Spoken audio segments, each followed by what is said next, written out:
Mirëmëngjes, siç ju kemi njoftuar, ditën e sotshme në orën 10 do të jemi live në një intervistë me Roland Qafokun, Pasati Krasës, Dedi Feciu dhe një sër profesionistësh të medias së shtypit të shkruar dhe asaj vizive.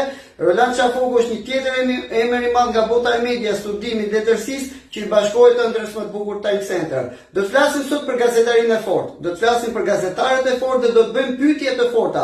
Do të flasim për 100 vrasjet më të bujshme në historinë e shtetit shqiptar. E gjitha nisi në Shkodër në janarin e vitit 1913. Po kush e nisi pari? Kush e vrau Hasan Rizal Pashën? Lushnjë 1920. Një pasha në Paris po presiononte tërkohën.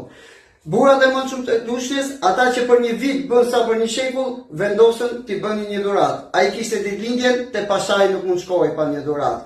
Ata dërguan Avni Rustemin, po ai se kjo formula e dur, ai se kjo zgjedhja e dur, një formulë që u kthye në një formulë të shëmtuar dhe një traditë të shëmtuar në politikë bërjen e shtetit